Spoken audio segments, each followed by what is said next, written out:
Halo, ketemu lagi di acara Mubeng Benteng. Saya Kusindarto, saat ini berada di kediaman dan studio Ivan Sagita.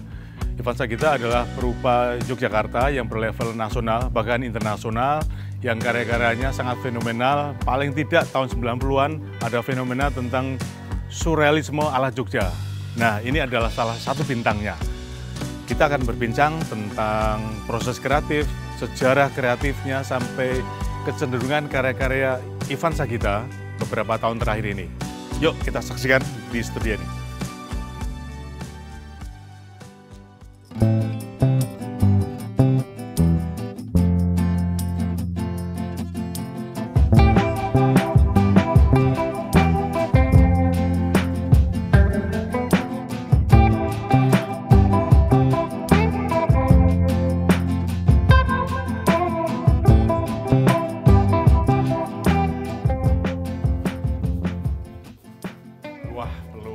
Pelukis terus ini seniman. Oh, halo, halo, apa kabar Mas? Wah, silakan.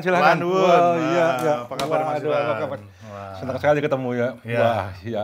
Selalu tiap hari seperti ini ya? Iya, terus sejak pagi ya. Jadi pagi sudah sampai sore biasanya begitu aktivitasnya. Wah, seniman tenan. Boleh datang dan ngobrol-ngobrol ini ya? Oke, silakan. Iya. Oh, iya. Mari, silakan. Iya, Mas. Berarti ini kalau sampai sekarang ngitung-ngitung, Mas Ivan berkarya sebagai seniman sudah berapa puluh tahun ini? Saya melukis itu sejak awal ya. Sejak awal itu menekuni tahu dunia lukisan itu sejak sekitar usia 15 tahun. Tidak tahu kenapa ya, dorongan saya untuk melukis begitu atau melihat lukisan itu sangat kuat sekali. Artinya melihat lukisan itu bisa tercengang, kemudian lalu bisa masuk dalam lukisan begitu. Jadi ketika itu awalnya mengetahui lukisan itu, selain lukisan-lukisan yang dijajakan di pinggir jalan, tapi saya juga mengenal lukisan itu dari karya-karya bukunya, koleksinya Bung Karno. Koleksi Bung Karno. Oh, yang iya. Berapa jilid itu ya? 5 jilid. 5 jilid. Jadi saya lihat itu semuanya, kemudian lalu nyaris saya hafal sekali dengan halaman per halaman gitu. Ini Locatelli, ini Basuki Abdullah dan sebagainya. Saya hafal sekali dengan patung-patungnya juga begitu. Masa kecilnya di mana itu Mas Ivan? Dan kelahiran saya itu di Malang, tetapi masa kecil saya di Lawang. Ketika SMP saya kenal dengan seorang seniman yang kebetulan tinggalnya di Kota Lawang juga. Siapa itu? Namanya Pak Bambang Sugeng. Bambang Sugeng. Dia itu cukup besar sekali memberi andil saya, memberi sebuah dorongan, motivasi untuk bagaimana mengenal lukisan, bagaimana menjadi seniman begitu. Apakah dia, Bambang Sugeng atau sosok semacam itulah yang memberi pengaruh Mas Ivan meneruskan studi di seni rupa? Dia yang mengatakan kalau sebaiknya kamu belajarnya sekolahnya di Jogja, begitu, di SMSR, begitu, Sekolah Menengah Seni Rupa. Ketika itu mungkin Sekolah Seni Rupa Indonesia, begitu. SSRI. Ya? SSRI. Iya. Nah, saat saya usia 16 tahun, saya pindahlah ke Jogja, begitu, sendirian ketika naik bis malam, dengan bekal beberapa surat yang ditujukan kepada Bu Kartika, antara lain. Kartika Fandi, kemudian lalu Fajar Sidik, Pak Alimin, almarhum juga, begitu. Supaya saya bisa komunikasi dengan seniman-seniman yang sudah senior itu saat itu begitu. Kemudian berlanjut studinya di level atasnya lagi di ASRI ya? Di ASRI, ya. Akademi Seni Rupa Indonesia juga di Jogja ya. Saya pengen di-spill sedikit atau didetailkan sedikit suasana, atmosfer anak-anak SMA, terutama anak-anak usia menjadi seniman-seniman waktu itu bagaimana di Jogja? Tentang masalah pendidikan, ada setahun saya SMP itu kan di sekolahnya relatif sangat ketat, disiplin begitu. Lalu saat itu pindahlah ke sekolahan yang di Jogja, sekolah kesenian. Kita diberi kebebasan, bahkan juga kadang-kadang muridnya juga mencari gurunya juga begitu. untuk meminta ada bacaan begitu. Malah nyari-nyari gurunya. Kemudian lalu diberi tugas untuk skate di mana, di Pasar Beringharjo, misalnya di Taman Sari dan sebagainya begitu. Tapi uraian-uraian ketika saya kenal dengan Bambang Sugeng itu tentang hal-hal yang berkaitannya dengan kita proses kreatifnya itu harus bekerjanya itu langsung membumi, interaksi dengan masyarakat sekitar, itu yang selalu yang membekas pada diri saya begitu. Itu menjadi sebuah modal berkarya begitu. Berarti kalau dihitung mulai Mas Ivan masuk ke Jogja, paling tidak sekarang sudah hampir 40-an tahun ya. Nah, saya ingin tahu ini pencapaian apa dan apa yang sudah menubuh dalam Mas Ivan, katakanlah gitu ya, di seni rupa.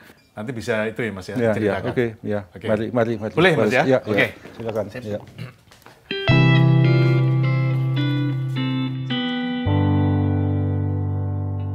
Mari kita lihat karya-karya saya. Ya, Ruang ya. koleksi ya? Iya. Oke.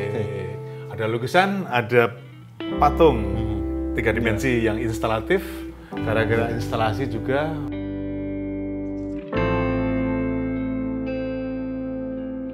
Tema lukisan ini adalah merespon tentang situasi COVID. Ya. Ada apa dengan COVID menurut perspektif artistik Mas Ivan?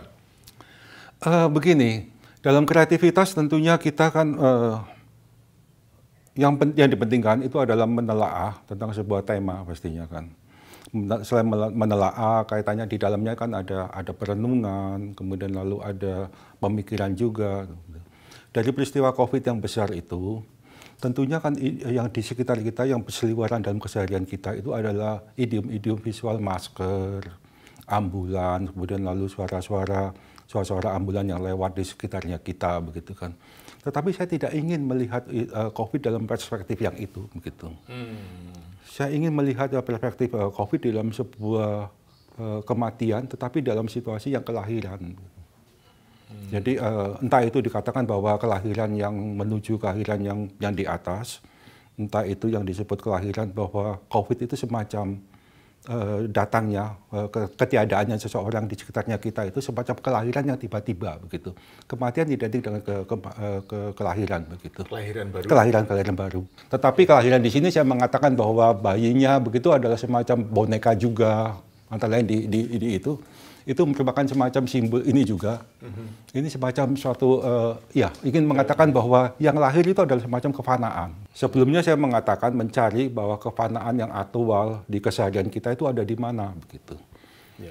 Kemudian lalu saya melakukan riset dalam konteks seniman, begitu, visual artist, begitu, bahwa saya mempelajari tentang bagaimana tentang mitologi, mitos di Gunung Kidul, tentang masalah bolong gantung gitu. Semacam tradisi bunuh diri ya? Iya, ya semacam begitu. Iya. Itu mitosnya begitu kan. Iya. Saya percaya bahwa mitos memberi sebuah perbendaharaan, pemaknaan yang lebih terhadap keseharian kita, di kehidupan kita begitu. Lewat mitos kemudian lalu kita bisa mengetahui bahwa apa itu manusia begitu. Apa itu diri kita begitu. Apa itu diri seseorang itu berkaya gitu. Lalu kaitannya dengan bolong gantung itu adalah lukisan saya semenjak dari awal, itu konteksnya itu kalau misalnya dianalogikan semacam pohon, itu adalah semacam adalah tiangnya itu adalah kefanaan. Kemudian lalu kematian, lalu ranting-rantingnya itu adalah yang berkaitan dengan kefanaan begitu. Ada daun pisang, kemudian ada selendang, kemudian lalu ada banyak hal tentang kaitannya dengan kefanaan begitu. Itu idiom-idiom visualnya begitu. Ya. Maaf, marketnya gimana ini? Market ada aja, seniman, ada kolektor yang khusus untuk dengan hal yang mungkin ini ada.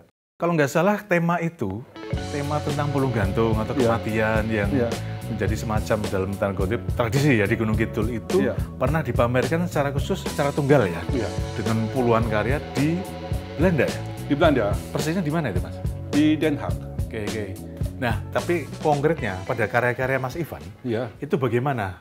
Karya itu dianggap membincangkan tentang bolong gantung ini, konkretnya gimana Mas? Mungkin bisa cerita. Nah ini dia konkretnya. Ini ada karya yang lain? Iya, ini adalah visual. Ini adalah gestur mereka begitu. Oke. Gestur yang setempat, yang sering kali dikerjakan. Oke. Dan itu adalah dibenamkan di dalam bawah sadarnya. Nah, kalau karya ini, Mas Ivan bisa dijelaskan beberapa dari 5 kotak ini di dalamnya apa yang ingin diceritakan lewat karya? Yang paling penting karya ini adalah lubang kecil ini begitu. Oh, oke. Lubang kecil yang seperti dari pernyataan dari teman saya itu Anton Lawrence begitu. Nah, pernyataan itu yang mengatakan bahwa kamu buatlah semacam Diri kamu itu yang tidak tahu tentang situasi hal, yang sekedar ngintip-ngintip saja, mencoba untuk masuk, tetapi sebetulnya kamu adalah orang luar yang tidak mengerti tentang suatu hal begitu. Karena pengalaman seseorang, mungkin ini adalah teori antropolog juga ya, dalam kaitannya meriset sebuah tempat begitu.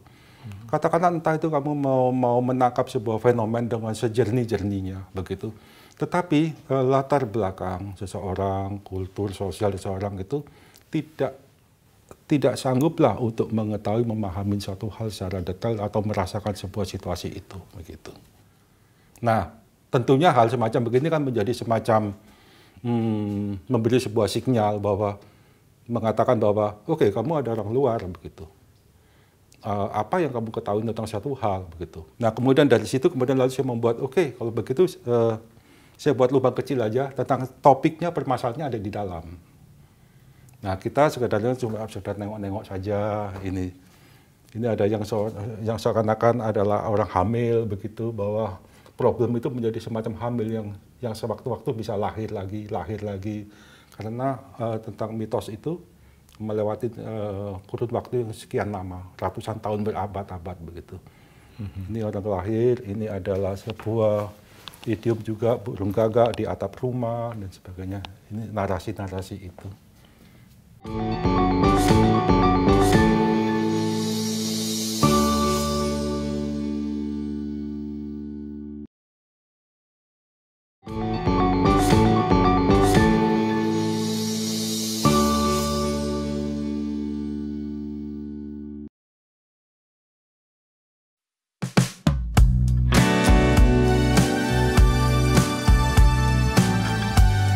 Wah, ini lemari, ini bukan lemari biasa nih. Ini karya juga, Mas?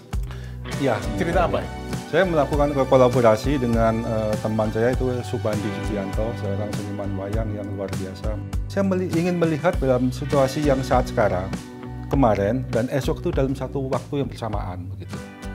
Karena kalau kita mengatakan saat sekarang, otomatis sekarang itu sudah hilang ya. Ya kan, kita mengatakan oke, sekarang jam 12 misalnya. Sudah jadi masa lalu. Udah menjadi masa lalu begitu kan. Kemudian lalu hal ini cukup mengganggu buat saya begitu kan. Kita nggak bisa menangkap saat sekarang begitu. Ya. Nah, kemudian lalu saya mengatakan Pak Subandi begitu. Jadi aku ingin melukiskan sebuah karya dalam box ini, kemudian lalu di luarnya itu adalah sebuah idiom visual dari Anda. Kemudian lalu di dalamnya itu saya sendiri merespon, kemudian lalu di sini ada jendela lagi yang bisa dibuka untuk melihat ke depan begitu. Jadi sebetulnya ini bisa dibuka gitu. Oke. Jadi kita sekaligus ada di masa kemarin, masa sekarang. Masa sekarang itu adalah situasi yang fana begitu. Situasi fana, kematian dan sebagainya dan masa depan begitu. Sementara yang kemarin itu tetap dalam kaitannya dengan mitos begitu.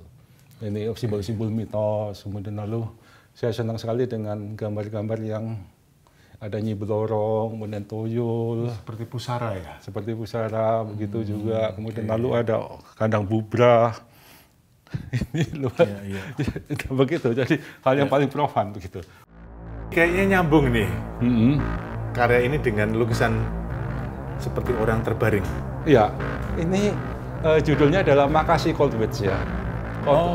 Cathy Kollwitz, seorang grafikus atau seniman printmaking Jerman.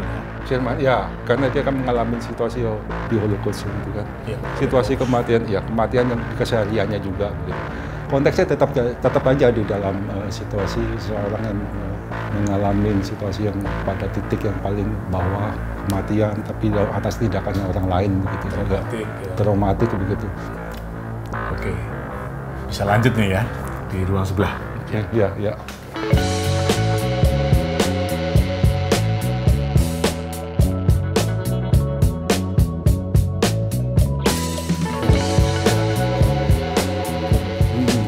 Ini banyak karya yang representasi dari perjalanan puluhan tahun berkarya. Nah, Mas Ivan, kayaknya Mas Ivan cukup memberi konsep yang kuat pada tiap periodisasi berkarya. Apakah memang begitu penting periodisasi dalam berkarya? Iya, biasanya kalau misalnya sudah sebuah tema, kemudian lalu sudah selesai terjawab begitu. Entah itu terjawabnya lewat sebuah peristiwa dari luar saya, atau saya anggap dalam tanda petik menemukan tentang jawabannya suatu hal begitu. Saya mencoba untuk beralih kepada tema yang lain begitu. Meskipun tentunya masih ada relasinya dengan tema sebelumnya begitu. Nah, contohnya pada karya ini permasalahannya itu adalah, ini sekarang periode apa atau tema apa sekarang? saya tidak mengatakan, saya belum mengetahui tentang masalah periode, tetapi yang hal-hal yang ingin saya kaji dalam karya ini adalah ada tentang permasalahan tanah begitu. Tanah yang tidak kaitannya dengan masalah investasi atau karena dengan masalah properti dan sebagainya, tidak begitu, tetapi kaitannya tanah dengan seseorang yang mendiaminya begitu. Jadi secara umum gitu. Kebetulan ini adalah orang-orang lokal di daerah Jogja Barat yang konteks relasinya antara tanah dengan penduduk setempat. Temuan apa setelah berkarya dengan tema-tema ini dan kemudian berinteraksi dengan warga lokal di sana? Tidak mungkin seseorang itu lepas daripada tanah. Ya. Itu bahwa tanah yang membuktikan bahwa mereka itu sudah selamat dari situasi COVID misalnya. Katakanlah misalnya pada waktu situasi Kenduren begitu, seseorang kena COVID, kemudian lalu beberapa orang terkena juga, esok harinya sudah selamat. Datang ke hutan, mencari madu hutan, kemudian lalu jamu-jamu sendiri sudah besoknya sudah selesai, tanpa harus di karantina, ke dokter dan sebagainya. Artinya bahwa tanah yang menyelamatkan seseorang, tanah yang memberi sebuah kebahagiaan seseorang lokal kepada dirinya dan keluarganya, begitu. Dan yang terpenting adalah tidak dalam konteks kalkulasi, hitung-hitungan, angka-angka dan sebagainya melihat persoalan tanah gitu, bagi mereka. Gitu. Nah, berarti seperti kebiasaan Mas Ivan, selain karya 2 dimensi, ada karya-karya 3 dimensi yang bertema serupa ini? Ada, tapi ini opposite daripada ini. Total belakang begitu. Itu yang baru saya lihat juga. Ya, okay. Boleh lihat ini ya? Ya, mari, yuk.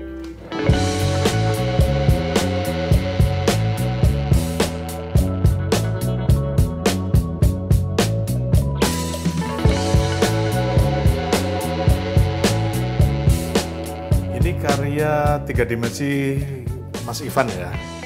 Ada yang saya lihat cukup kuat pada gestur tangan ya. Seperti menyampaikan sesuatu. Apa ini Mas kira-kira? Jadi awalnya itu adalah rasa kekecewaan saya sebetulnya dalam konteks ruang sosialnya kita begitu, karena kita lebih akrab dengan di media sosial, misalnya dengan lewat YouTube kita melihat seseorang, mengenal seseorang, tapi dalamnya kenyataan tidak bisa dekat dan sebagainya. Jadi tentang tangan ini, gestur tangannya begini, saya ingin mengatakan bahwa ini adalah situasi penolakan begitu. Jadi penolakan, seseorang itu adalah saling menolak atau kita lebih akrab atau lebih bisa diterima ketika mengenal seseorang lewat media sosial gitu. Tetapi dalam situasi yang real begitu kita terjadilah penolakan begitu. Padahal konteksnya kita tidak tahu pada siapa seseorang itu. Pokoknya istilahnya itu adalah waton menolak begitu saja. Jadi ada kata-kata a priori, kemudian lalu ada kata-kata, kemudian lalu lu siapa dan sebagainya. Tetapi sebenarnya kita sudah mengetahui di dalam media sosial lewat handphone kita akrab sekali dengan seseorang itu begitu. Realitas menjadi hilang. Nah, ini adalah itu awalnya idenya. Tetapi tentunya sebuah karya akan saya kembangkan begitu. Bahwa sebetulnya ini kita tidak tahu siapa, kemudian lalu yang melingkupi diri kita, mengitari diri kita, yang melekat pada diri kita itu adalah semacam kefanaan saja. Kain menjadi semacam kulit kedua dari seseorang begitu. Jadi ini memang sengaja ditutup itu kepalanya menjadi bagian dari konsep karya tentang penolakan itu ya. Penolakan seseorang tidak ada identitasnya. Seseorang menolak tidak tahu siapa yang ditolak, kemudian lalu tidak tahu siapa yang menolak begitu. Oke, kayaknya juga Mas Ivan cukup perhatian pada aspek draperi. Pada lukisan Mas Ivan puluhan tahun yang lalu sampai sekarang itu banyak mengekspos atau mengeksplorasi draperi, lipatan-lipatan kan yang tidak beraturan seperti itu. Ini juga kayaknya 3 dimensi juga seperti itu. Ya, ada apa dengan draperi ini?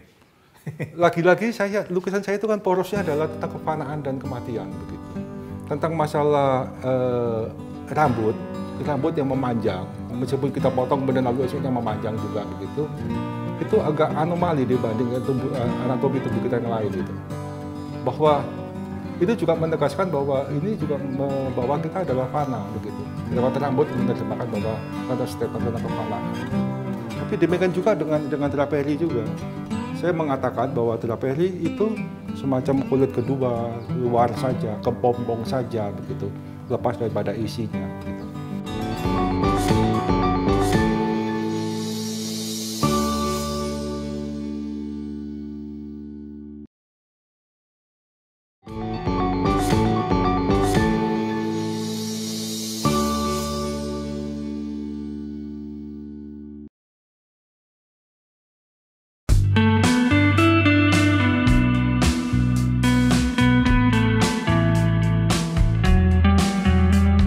Mas Ivan, sudah sekitar 50-an tahun Anda sebagai perupa, sebagai seniman, dan sampai sekarang tetap melahirkan karya-karya yang luar biasa.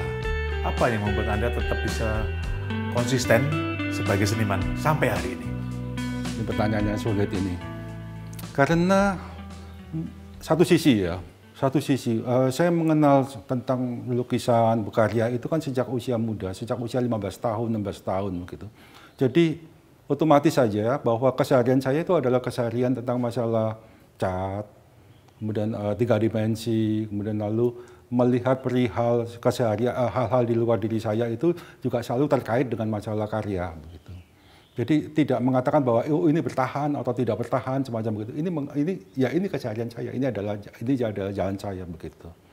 Cuma memang karya itu tentunya tidak dalam konteks yang fisik begini saja begitu.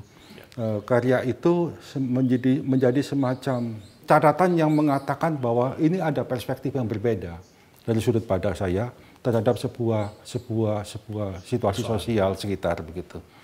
Entah itu memberi sebuah kekayaan dan tidak, saya tidak tahu begitu. Tetapi yang jelas bahwa ini adalah membuat sebuah hal yang saya yakinin tentang suatu situasi, tentang suatu hal. Gitu. Artinya sebagai seniman adalah pilihan hidup, tidak sekadar pilihan profesi gitu. Ya, pilihan di keseharian bahkan begitu. Ya, yang terpenting itu adalah kita melewati waktu begitu adalah dengan suatu hal yang kita yakinin, kita jalanin gitu. Jadi tidak aku adalah seniman, aku adalah pelukis begitu. Kalau misalnya kita melakukan pos ronda, ya kita menjadi orang biasa saja misalnya. Ya, jadi keseharian saja begitu. Ya. Tidak ingin dikatakan bahwa ini bertahan atau tidak. Oke, Mas Ivan, saya sudah diberi kesempatan untuk ngobrol, untuk bertamu, untuk melihat-lihat karya-karya di studio sekaligus kediaman Mas Ivan. Terima kasih Mas Ivan. Oke, terima kasih untuk waktunya, untuk ilmunya, untuk pengalaman-pengalaman yang bisa dibagi ke saya. Oke, sampai jumpa. Ya, sampai ketemu Mas Ivan ya. Oke, mari. Matur nuwun.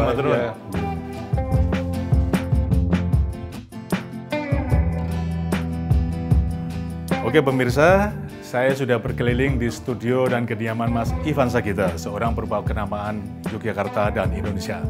Sampai ketemu di acara Mubeng Benteng berikutnya. Sampai ketemu ya.